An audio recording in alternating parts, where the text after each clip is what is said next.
Welcome to Sports Talk with Steve Jones, the daily talk show with the voice of Penn State football and men's basketball. You never know what special guest may stop on by any given day. Now here's the man of the hour, Mr. Steve Jones. One more day of potential disaster. That's right. What's today's? It's Jordan. Sure. Jordan brand. It's older, too. I've had this for years. Years? I have. Probably Wow. almost a decade, if not more. Years. Yeah. Ever wash it? A couple times. Yeah, it wears out when it washes. Oh. Just. Okay. So let's start with this. I always find certain things amazing, but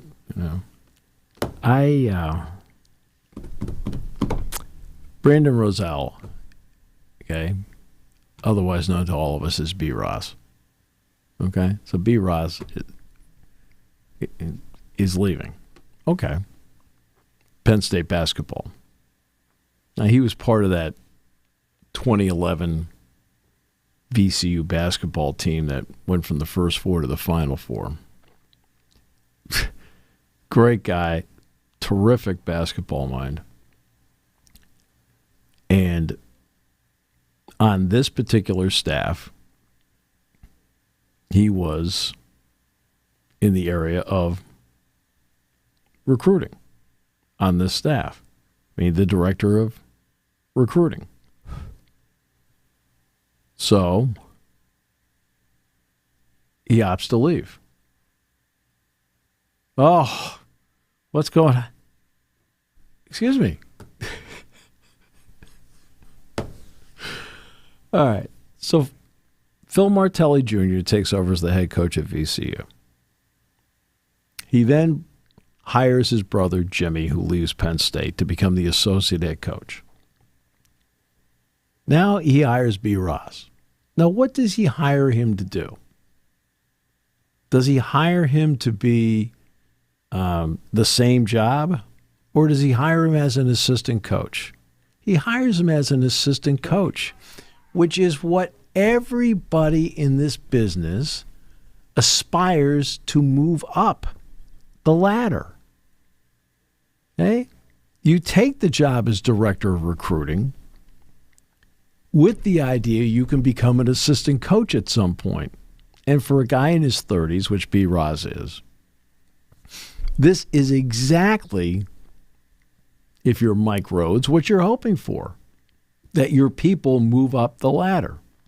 Jimmy now goes from assistant coach to now working for his brother as an associate head coach. The title brings with it more money. B. Roz leaves as the director of recruiting to become an assistant coach on the bench, okay, and in practices to be an assistant coach. These are steps up the ladder for these guys. Yep. Now, does it mean Mike has to replace them? Yeah, and he's already replaced Jimmy Martelli with Taylor Battle, who got here on Wednesday. Now he's going to have to replace B. Roz.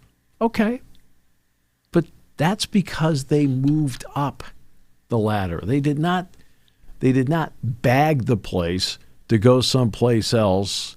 Like, we're done, I'm leaving, and I'm going to take the same job someplace else, whatever, and I've got to. No. The goal for anybody in his position, I'd say the vast majority of people in his position, is to get an assistant coaching job, which then can maybe lead to an associate head coaching job, which maybe can lead to being a head coach at some point. He's in his 30s. He's climbing the ladder and doing it the right way. That means Mike has to replace him, but it's another guy that leaves for a step up in the business. It really is as simple as that. It's nothing more nefarious, nothing more complicated. Zero. I would venture to say that there's probably a lot of VCU fans would know him right away because he played there.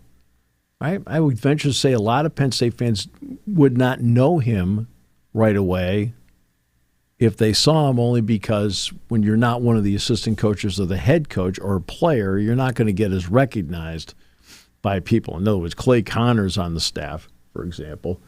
Would Penn State fans be able to pick him out? No, of course not. I wouldn't expect that in a million years.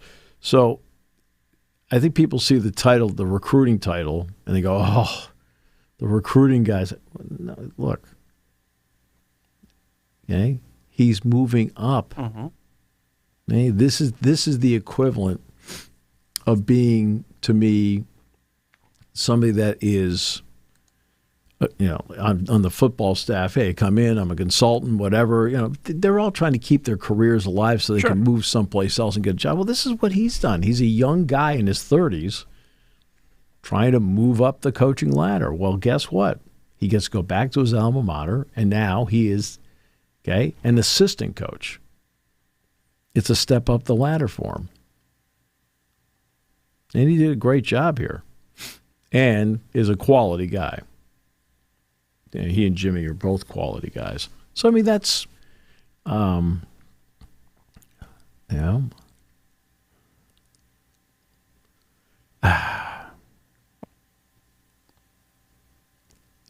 that's.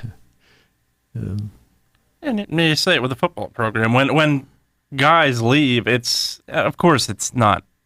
I mean, not good good in terms of, okay, you hate to see them leave, but good in the sense that, number one, they're moving on, advancing their career. That's number one. Number two, as a program, that's a good sign for you.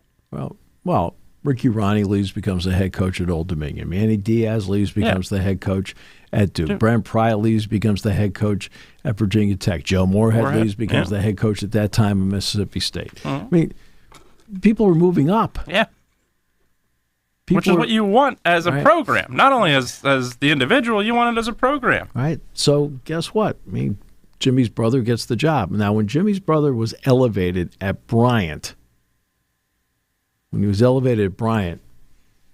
did want to make sure, hey, look, you're gonna, because Phil Jr. got elevated at Bryant because there was a problem, if you recall. And bless you, the show is ruined. It is. All right.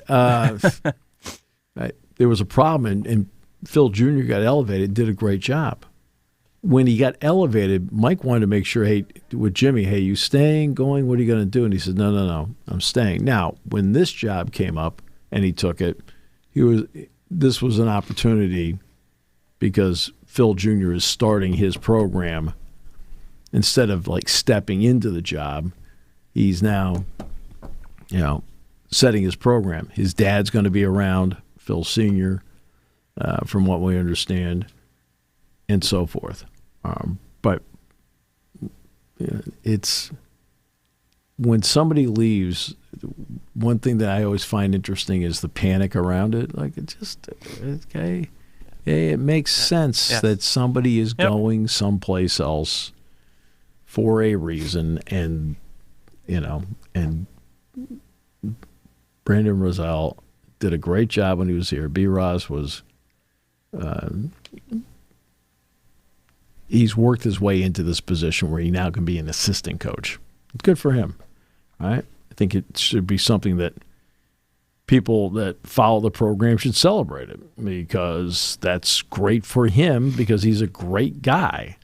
Well, to me, that's the bottom line. Now, the coaches' convention is taking place in San Antonio, but the attendance is mixed. Why? Because the transfer portal's open. And with the transfer portal being open, okay, what does that mean? Well, that means that you have to sit around and make sure you are re-recruiting your own players. And that's just the way it is. That I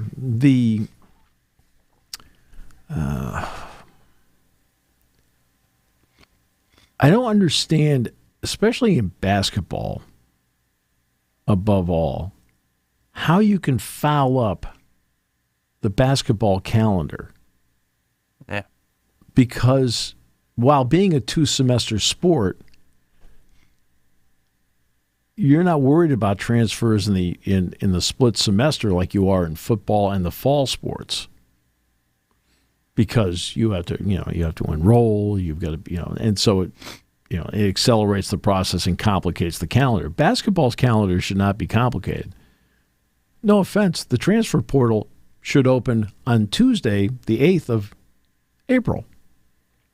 It's not that complicated. It's the day after the Final Four. That's when it should open.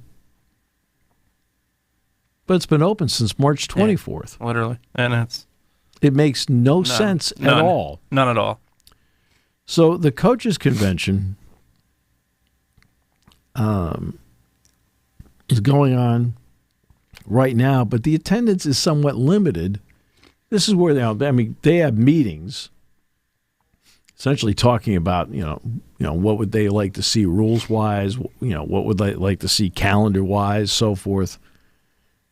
Now there'll be other meetings during the course of the year. The Big Ten's going to have meetings and so forth, but the coaches' convention used to be a big deal. No longer, because people are reluctant to go to the coaches' convention because they don't want to leave their programs. And that is an issue. Now, I don't know if they'll be able to fix it. Next week, of course, will be a big week with Judge Claudia Wilken in her court. And the idea is that she signs off on everything we've been talking about. Now, the lawsuits will be there. For example, in Oregon, as we pointed out, I believe it is the beach volleyball team, the women's beach volleyball team, that has signed on to a suit. And also at Oregon, the club women's rowing team. That one confuses me. I'm sorry. I'm glad you said that, because I had a stare the minute you said it. I have to admit, you're the club women's rowing team. Right? I'm thrilled. That you have a team. Exactly. That's literally. I think it almost has to stop at that. You have a team. But you're not a varsity team. I don't know. So that's just the beginning. So there'll be suits about Title IX, especially about how the money is allocated. Then there is this clearinghouse. And Deloitte is going to be the one that they're going through. That's a business. The clearinghouse as to what happens to be, quote, legitimate NIL. Now, I don't know how you determine that. But I can guarantee you that there will be lawsuits over that. All the time. Absolutely. So what do you do with all these lawsuits? Well, you just continue on with the practice as usual until somebody tells you to stop. That's about what it comes down to. You go by what the court mandates. Then you go as far as you can go with whatever you're doing in the current model until somebody tells you legally you have to stop. Right? If this court says, okay, we've signed off on this, this, and this, okay, then you follow those rules.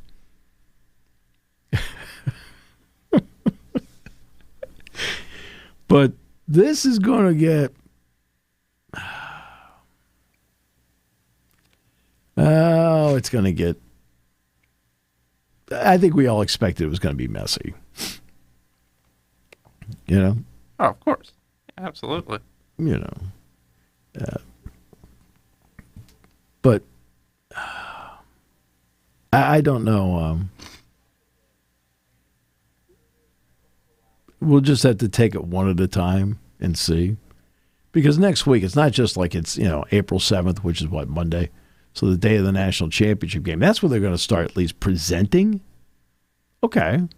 I don't know how long the process is next week. Eventually, it is expected, I'm not going to guarantee it, but it is expected that Judge Claudia Wilken will sign off on this. Okay. You go from there. And then everything you've been planning for to kick into high gear on July 1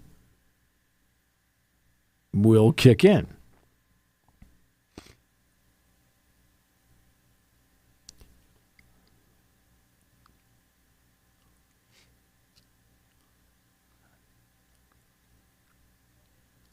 I'm still baffled by the club women's rowing team suing. That is. Let me just see here. Oregon club. Beach volleyball makes sense. Well, they're a varsity sport. That's exactly. It's a varsity sport. I hate to be the Debbie Downer of the lawsuit, but to the women's rowing team that is a club team, you're lucky to have a team. I'll leave it at that. Yeah. It's a highly competitive club team which competes both in regional and national levels. I was going to say they better compete at the national level if they're putting in money on a lawsuit. Supposedly they have filed a Title IX suit. That's in the courts. Huh. Yeah, here we go. 32 female University of Oregon athletes filed Title IX lawsuit against the school. Okay. So let's see what it says here. Okay. It's okay. 32 female members of the University of Oregon filed a lawsuit against the school. When was this put out? December 3rd, 2023. Okay. Alleging Title IX violations in women's sports, namely the beach volleyball and club rowing teams. I'm just here to report it. The 115-page suit filed by 26 women beach volleyball players and 6 women's club rowers alleges Oregon has been depriving them of equal treatment and benefits, equal athletic financial aid, and equal opportunities to participate in violation of Title IX. Its varsity male student athletes shockingly better than its varsity female student athletes.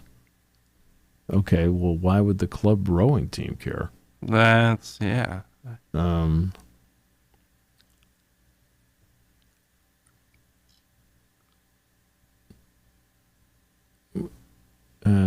Let's see. They're talking about gear.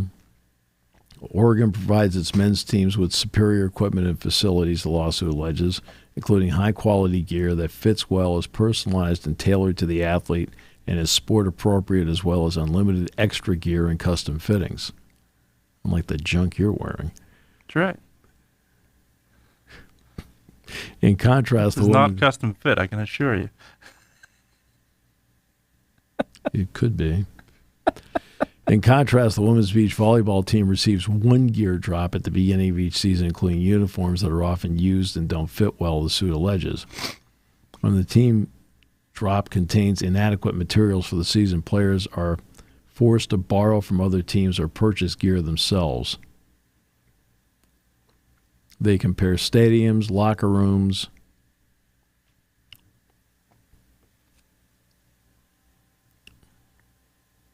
there's nothing here about any of the boats sinking. What? It's rowing.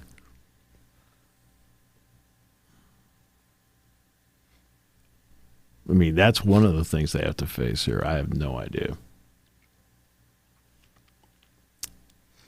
Why the rowing team's involved in this, I have no idea.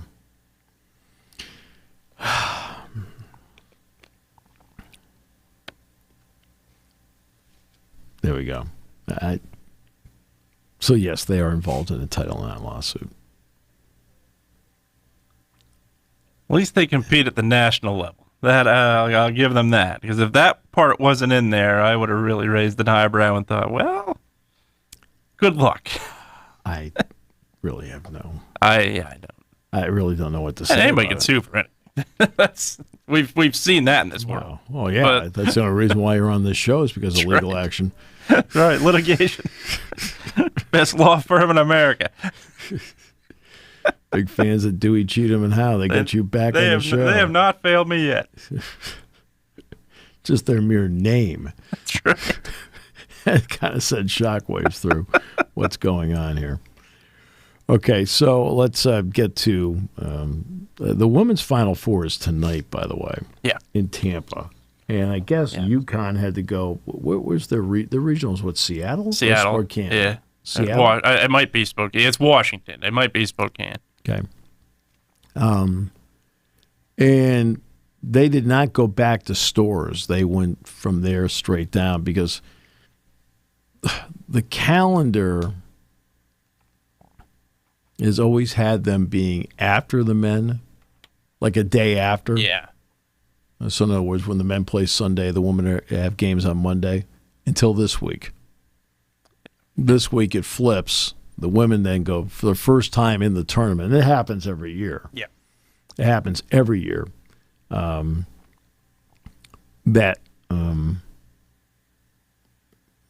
That after being one day after the men, when they get to the Final Four time, they get flipped to one day before. Yeah, it used to not be the case many years. Probably 20 years ago, it was the opposite. They did play the following day, but I think it's the right move. Right, yeah. They used to finish. They used to have the Final Four on a Sunday and the championship game on a Tuesday. Yep. But because of TV, yeah. I know you're shocked by this. That's complete shock. Again, you are stunned by the TV revelation.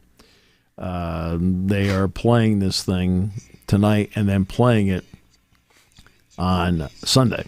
And the ratings last year were great. Oh, yeah, incredible. And obviously, obviously had UConn and Iowa in the Final Four in the nightcap last year. Right.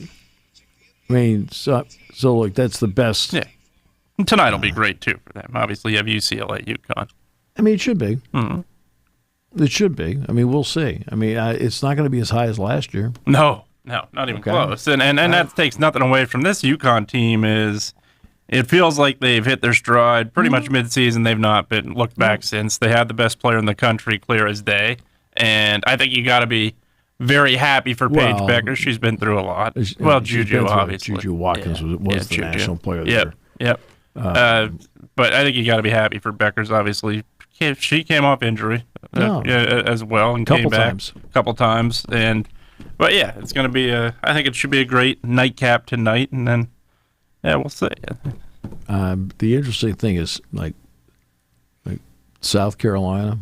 Yeah, they really scheduled this year. You know what's interesting about the Final Four? They've lost all three teams in the Final Four. Okay. Including on I think UConn beat them in South Carolina. They blew them out. They blew them out, yeah. Yeah, they blew them out. That was the 2025 coming out party for UConn, where everybody sat back and went, whoa, wait a minute. Yep. They're pretty darn good. So, I mean, that's tonight. That will be in Tampa. And I think the opener is Texas, South Carolina, right? Yep. And the nightcap is UCLA, UConn. And then, of course, the men are tomorrow. I get a kick out of hearing I'll read the reports, I'll hear the reports. Oh, boy, this is such a chalky. Look, I've said this once, I've said it 100 times. Right? Cinderella's shelf life is the opening weekend. It always has been. Once Cinderella gets through the opening weekend, the ratings for every game Cinderella is in after that goes down. And the game they're in, compared to the same time slot from a year ago, is always lower. Absolutely. Hey, the numbers are all there. It's always lower. Yeah, and always because people because in the end, this is the kind of Final Four people want to watch. Absolutely. Auburn's been among the best teams, among the better teams all season. Florida's been among the better teams all season. Right? Hey, Duke's been among the better teams all season, and Houston's been among the better teams all season. Well, voila, they're all there. And it's not unprecedented. I mean, 2008 was the last time that we had all number ones in the Final Four. And ironically, it was in San Antonio. Oh, and by the way, guess what? The championship game went to overtime. Yep. Mario Chalmers. Yep, at the big three. Right. Memphis couldn't hit a free throw to save their life. Yeah. Derrick Rose could not. But those were all number ones, and it turned out you had not just a good game, but you had a great championship game. And that was the one where Dick Girardi told me he was courtside and he's typing it up. And in fact, I think that was Billy Packer's last Final Four, I believe. And I think it was. He's typing the story. It's all set to go. It's about Calipari finally breaking through, the whole deal. And then Chalmers hits the shot. It's like, delete. Got to start over again. Delete. Sometimes it goes askew. Yeah. No, I remember. Even in these grounds, I remember Joe Paterno getting win number 400. They fall down 21-0. I see the guy in front of me. Joe Paterno's quest for 400 will have to wait another week. No, it didn't wait another week. Yeah. Well, that was the one where McGloin hit Brett Brackett in the back of the end zone before the end of the first half. Yep. To make it 21-7, and after that, I mean, it started 28 unanswered, started or 35 unanswered, 35 unanswered points. That's why we love sports. At least why I love sports. There's no script. No. As much as we think, we try to portray a script as to what we think is going to happen. Look, it's all educated guessing. It's not like. I'm talking yesterday about Houston and Duke, and I'm talking about Duke's length, and they don't have a starter under 6'5", and Ziegler's a short point guard, and he just couldn't get anything going. Sears had 10 3-pointers in a game, then they faced Duke, and all of a sudden he can barely get the shot off because of Duke's, athleticism, quickness, their length. I mean, it's not just being tall; it's how, when you see the wingspan on some of these guys. Right, for Duke, I mean, they take away passing lanes, right? They, you have to shoot sometimes differently when they're coming at you because of how long they are, and it's a different ball game for Houston. Absolutely. It doesn't mean they can't handle it because you watch them defensively; they have the incredible ability to lock you down. Agreed. Defensively. My question on Houston is, do they have enough offense to make this work? Now, they've obviously had enough offense in this tournament because they're in the Final Four. They've found enough offense. But when you're sitting there and you look at how Purdue played them, Purdue is very good with Smith and Kaufman-Rent, especially at pick and roll. Tennessee is not. But Duke is really good at pick and roll. And you look at the Con Knipple, I don't think people realize he's 6'7". That's a 6'7" guard out there. Guard, yeah, exactly. And that is that kind of length. Auburn, Florida, look, why is Auburn the underdog in the game? As I pointed out yesterday, the reason Auburn's the underdog in the game is that Florida went to Alabama and beat them by 8 near the end of the season. And Martin didn't play for Florida. They had a guy out. They still won by 8. Okay. So we will see tomorrow. Danny Earl, former Nittany Lion, point guard, led Penn State to the 96 NCAA tournament. Just one of the great players ever here at Penn State. Made everybody around him better. That's why you knew at some point he would become a coach, a really good assistant coach. Did a heck of a job at VMI. Then Mark Wharton, who, by the way, Mark Wharton was here at Penn State. He was in the Nittany Lion Club. Well, Mark's now the athletic director at Tennessee Chattanooga, and he hires Danny, and they bring him in. They won the NIT last night. They won in overtime. And what a great moment for them. They tied school record with 29 wins. They won it in overtime. They had to keep coming back in the game because Cal Irvine had the lead most of the second half. And I got to give Irvine a lot of credit. There's only 2.7 seconds to go. They get a pass down the length of the floor. They get it to their center, who then in turn passes it underneath. And it's so easy to say when you're not the person catching and shooting. But use the glass. Yeah. Yep. He missed it and was not using the glass. Use the glass.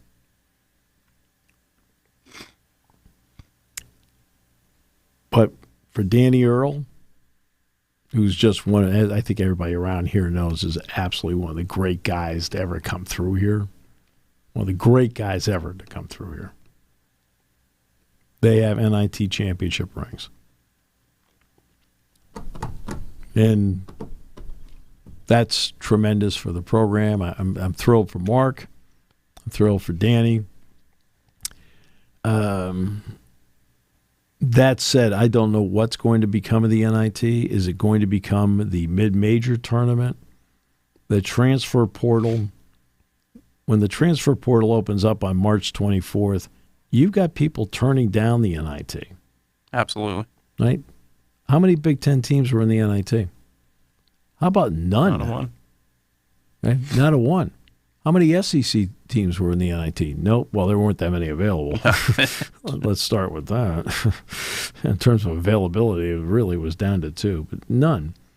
You had one Big 12 team, Oklahoma State, and you had 3 ACC teams out of 32. The other 28, no.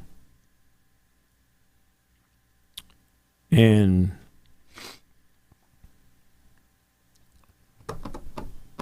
the attendance was last night. I mean, it's not Madison Square Garden anymore.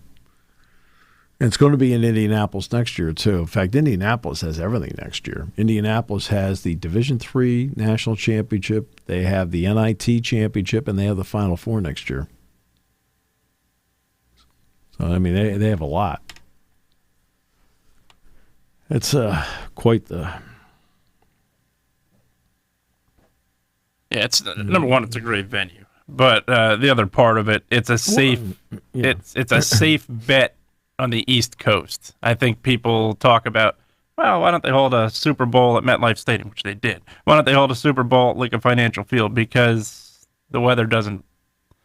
You have to factor in tourism and everything else, right? Which is for a full week, not just for one day.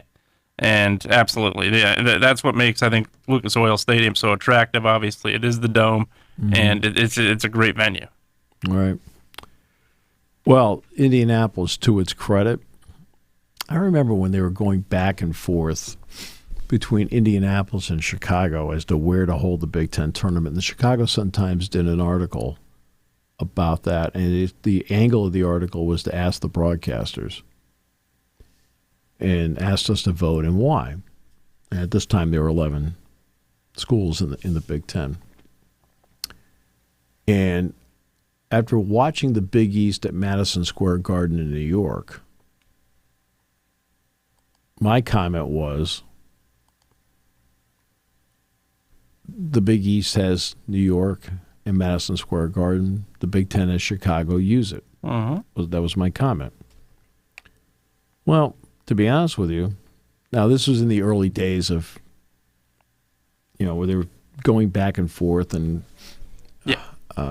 and in the end, if I had a do-over, I would change my opinion and say that if they were to pick a single spot, I would pick Indianapolis. Yeah, because in the end,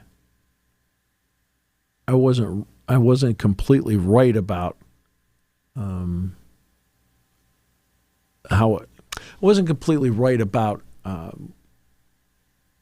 which city does the best job of embracing the tournament.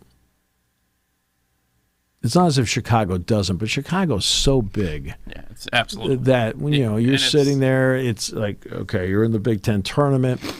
Now the Blackhawks and the Bulls haven't been playing great, but you're part. You're another event in the city as opposed to Indianapolis, where it's the event. It's the event, absolutely, and no doubt. And the hotels are all close by.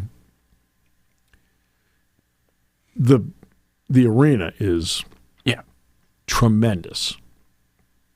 Gainbridge Fieldhouse is that's the single best basketball venue because it's only built for basketball.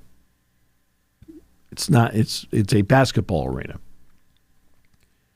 and it's tremendous. And I know for us, I mean, I'd say the vast majority of the time I walk from the hotel over there. All the restaurants are down there. What they did, something that really helped too, was when they hosted the Super Bowl, the Giants and the Patriots. They took money and they redid the downtown area into like Georgia Street's now blocked off. It's bricked. It's they've done a lot of things like that, and the city is. I mean, they just flat out embrace it. Yeah, they do a great job with it. And as much as I enjoy Chicago because I do, great restaurants. The United Center is a terrific arena to do games in, but it's also out. It's out on Madison. Yeah, it's not. It's five. Not, It's like 5 miles. Yeah, away. It's not in. Yeah, absolutely. No, it's not downtown. No. Indianapolis is the better venue to me now. I would agree. From what I said years ago in that article, I would change my mind today because over time it's proven me to be wrong. Okay. Now the vote, by the way, was 9-2. The only one that voted Chicago was Dave Ennett of Northwestern for some odd reason. I can't imagine why he would. and that is one of the greatest guys in the world, Dave Ennett. He really is. He's the host this year of the golf tournament. Nice. Oh, yeah. No. In fact, you know what's interesting? We got before I get to the Big Ten tournament part, you know what's interesting? They got 15 yeses to play in this. Right. And you have at least one announcer from each one of the 11, the original 10 plus Penn State going to this. Now it turns out between the 4 West Coast schools, Nebraska, Rutgers, Maryland, their guys for whatever reasons decided not to go. But the 11, it's interesting. The 11 schools, there's going to be at least one person there from each one, which is kind of cool. Yeah, that's cool. Neat. Absolutely. Now, that's just a fun thing for me. It doesn't mean anything to you. It's just me out there, looking for golf balls. Where do you think I hit it? Anybody have an idea? Mine, on the other hand, needs scuba divers. It's like, I always laugh. Like I'll be in like Mike Grimm of Minnesota. He was a great guy, but Mike has a slice. Well, Mike, he'll go, oh, Steve. I go, Mike. I said, during the course of the round, have you ever helped me look for a ball? He goes, yeah. I said, then don't worry about it. I said, who cares? I said, we're all out here having fun. Who the heck cares? Right? So next year it's in Chicago. Then it goes back to Indianapolis in 27. And then in 28 in Las Vegas. Nice. Right? Now, I already checked with the Big Ten. Evidently, you've already put in for credentials for that. And they're not accepting them right now. They didn't. No, not accepting them. They said to please dial 1-800-GAMBLER. We have concerns. I didn't understand that at all. You're a scary guy. Didn't understand that at all. Oh, no, I didn't. And they said please avoid any venues. I can't believe that. I just can't believe it. You can't believe it, huh? Yes. I'll tell you. These are your people, man. I know. I'll tell you. These are back your in the people. day. The MGM Grand was the place to be for boxing fights, unless you were at the time, unless you were in Atlantic City. Yeah, oh, I know that. Oh, I know. Yeah. Is that where Mayweather took place? Mayweather Pacquiao? That was in Mandalay Bay. Mandalay Bay? Okay. I believe so. Okay. Yeah. All right. Yep. But I do think I want to say the Tyson Holyfield was MGM was it? Grand. I think. I think you're right about Yeah. that. Is that the one where the fan man came in? No, that was Bo Holyfield. That was Bo and Holyfield. You're talking about the parachute guy? Came down? That was Bo and the second Bo Holyfield fight. Oh, okay. Where the parachute guy came down and disrupted the fight. Yep. Where do we find these people? First Bo Holyfield was the Mirage. I can't remember where that second one was, and they obviously fought a third time, and Holyfield was... Well, I can't... It's hard for me to say Holyfield was past his prime because he came back and annihilated Mike Tyson, but yeah, he was... that was... I can't remember where the second or third one was, but the Mirage was the first one, and yeah, the second one's where the parachute guy came in. Unbelievable. And where was it where Tyson bit his ear? That was the second fight. That was MGM Grand, I think, as well. Grand. Yeah, that was the... Yep. That's why Yeah, that ironically enough, Mitch Halpern was going to be the official in the Tyson camp. Said, absolutely not. We want Mills Lane. He's going to call it down the middle. He disqualifies. Ironically enough. Whoops. Well, that's why in 2005, it was the 2006 Orange Bowl. In fact, I think it was New Year's Day 2006. They had a pep rally in the Miami Convention Center, the Miami Beach Convention Center. And they said, hey, could you introduce Joe? I said, sure. Which became a standard thing. I always was the one that did it. And so Guido says, hey, we need you to introduce Joe again. I said, sure. So I had done something up in Fort Lauderdale at the Media Hotel because ESPN was doing a series of documentaries. So I was interviewed for about an hour, and then one of the production guys drove me down. And I get there, and it's like a huge crowd. The band's there. Penn State fans are phenomenal. Especially, they travel. All over the place, right? I mean, the place was just packed. And I got up, and I kind of looked around. And somebody said to me, he said, when you looked around, what were you thinking? And I thought, man, this is really cool. This is where Ali beat Liston. Nice. They said, nice. So he said, that's what you were thinking about? I said, yeah, I can introduce Joe. I know how to do that. I said, I was like looking around like, this is really cool. This is where Ali beat Liston. I love this. This is great. Well, that was a classic. People would talk about my birthday. The history of my birthday. Mark McGuire was born on it. Jimmy Carter was born on it. And I'm sitting in the back of my mind, the Thriller in Manila was that day, too. Yeah, there you go. Thriller in Manila. Absolutely. Right. Absolutely. So it is Final Four weekend. It has been an interesting week for Penn State basketball. Jimmy Martelli leaving to go to VCU to become an associate head coach, joining his brother. Or Brandon, B. Ross leaves, right? Recruiting to become an assistant coach, moving up the ladder at VCU. Taylor Battle comes in to replace Jimmy as the assistant coach at Penn State, which is a tremendous move. And Yannick declares that he wants to go through the draft process. Okay? It's an interesting week. Very interesting week. Absolutely. And football practice continues. That's right. And there's no news about hockey this week or anything like that because they don't play till next week. Yep. 8:30, by the way, is the face-off time for that. Yep. Thursday night game at the Enterprise Center in St. Louis, where the Penguins lost in overtime last night. I think the Blues are like unbeaten in 11. They've been unbelievable. The Blues have been. I watched some of that game last night. Ironically enough, the Blues. You talk about superstitions. The Blues, I just read this the other day. They had a bobblehead of Joe Boo. Joe, if you don't know who Joe Boo is, you've never seen the movie Major League. Oh, jeez. So they literally had a bobblehead of him in their clubhouse. Since then, they have been on fire. You do not mess with Joe Boo's cigar and rum. They must not have touched either one. Cigar and must rum. not have touched either one, and I'm not sure they could hit a curveball, but they're on fire right now. Yes, they are. So I talked with Bob Nightingale yesterday from USA Today about, and we talked a little bit about Sacramento. We talked a little bit about Tampa. St. Petersburg is going to put $22.4 million into repairing the dome. Now, the lease there runs out in 2027. So you're talking about maybe 2 more seasons in there? And I don't know what Tampa Bay is going to do. I know that Bob says that he knows that Major League Baseball is upset with the Tampa ownership for how they've handled this whole thing. Yeah, there's no doubt. All right. As for Sacramento, Bob was telling me it was interesting that, number one, they've done a good job with the A's new clubhouse. It's 2 levels. Right.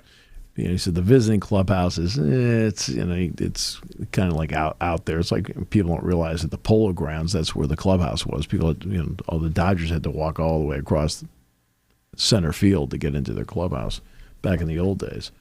Well, it's the same thing with this. They've got to go out to their clubhouse on the visiting side. The media setup is okay, but they have 6,000 season tickets, which I talked about earlier this week. But he said the disappointing thing to him was in a ballpark that seats 13,000, 14,000, you would expect every game to be sold out. Uh-huh. Yeah. Just because of the size of the venue. Because of the size, yeah, absolutely. Right? I mean, a Major League Baseball team. Say you put 2 minor league ballparks together, you've got 13,000. Right. And he says the games after the opener have not been sold out, even though they do have 6,000 season tickets, which is the max. Yeah. That's the max number sold. Not great. And now the thought process, according to Bob, is that the earliest they could have expansion is 2031. And that's because the Tampa Bay and the A's situation are still messed up. It looked like they had it solved. It's messed up. So sitting there and waiting in the wings, Nashville, Salt Lake City, which appear to be the 2 leaders in the clubhouse. So. Yeah. Especially considering that the Utah Jazz ownership and the Utah Hockey Club ownership, which is the same, are the ones putting in for the Major League Baseball team. Right? They've got that kind of organization that impresses Major League Baseball. And then Nashville's been incredibly organized since. Charlotte's sitting there as well as a possibility. And I said, I know that. I said to Bob, I know that Sacramento is way down the list. I said, but are they in the back of their mind hoping that this is a trial run? He said, I'm sure they're hoping it. He says, but they're not going to make it. No way. No, the one he didn't mention was Portland, because I know Portland has some level of organization. And Seattle, by the way, the Mariners. That, I think, is where the Mariners would love to have Portland in there because they want to have somebody that's close to them. By. But I think the opposite of that's the reason why. I don't think you're going to put a team in Portland because of the Mariners being. But the Mariners are supporting it, and I think, if I'm correct, isn't Jerry Bruckheimer a part of that Portland group? I think Bruckheimer has a piece of it somewhere. But they'd have a lot of work to do to build a ballpark, things like absolutely. that. But Bob said yesterday he threw out 2031 is the date. And this is where, during the pandemic, we came in here every day. Made sure that you were completely shielded, masked, the whole thing. I'll tell you. Is it really? You never look better. What? I throw out a compliment. I get nothing. That I had said that one of the ways for Major League Sports to get back online, I said NFL aside, I said was expansion, because it would bring in quick cash. Nobody's expanded. No. I mean, the Kraken came in. Well, I mean, the Kraken came in. I mean, they're one, but that is to balance off Vegas. And that's the NHL to its credit. The NHL's been smarter about this than the NBA has. Absolutely. 100%. Because the NHL went out and said, okay, Vegas market. They tell John Moran no finger gun gestures. So close, he does it twice last night. He got fined $75,000. Like, okay. We're not exactly giving off Phi Beta Kappa vibes here. Okay. Nope. But back to the NHL. They went into the Vegas market. It's still sitting there, and everybody keeps saying it's just going to be an incredible NBA market, and they don't move on it. Seattle's been sitting there for years, since the Sonics moved to Oklahoma City to become the Thunder. That is absolutely. Right? And so who goes in there? Yeah. The NHL goes in there. Yep. I mean, they go in there first and do a great job of establishing their mark. I mean, first of all, the Golden Knights have won a Stanley Cup. And the Kraken have made the playoffs. So they've at least given the two respective cities something exciting to deal with. Yeah. I don't know. I know it feels like a basketball team has to at some point be in Seattle. It's well, the Sacramento Kings almost went there. Yeah. Yep. Right. It was yep. Steve Ballmer, who owns the Clippers. Mm-hmm. Ballmer was in the group that they thought they had the Kings all wrapped up. And then at the time, the mayor of Sacramento at the time was Kevin Johnson, the former Phoenix Suns point guard. And that's when they got the financing together for Globe One Arena, which everybody says is a spectacular arena. And let's give credit where credit's due. I mean, the Kings have now been in Sacramento for 40 years. Mm-hmm. So there you are.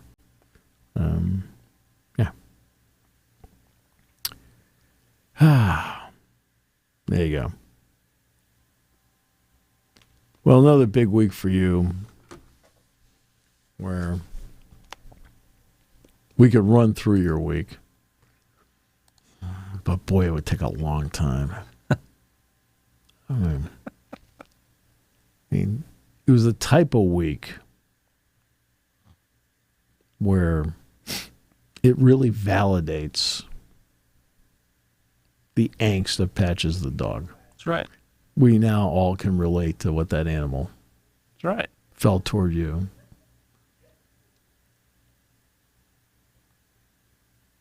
As you were doing your paper route, throwing newspapers at that poor little animal. I know. Tell you.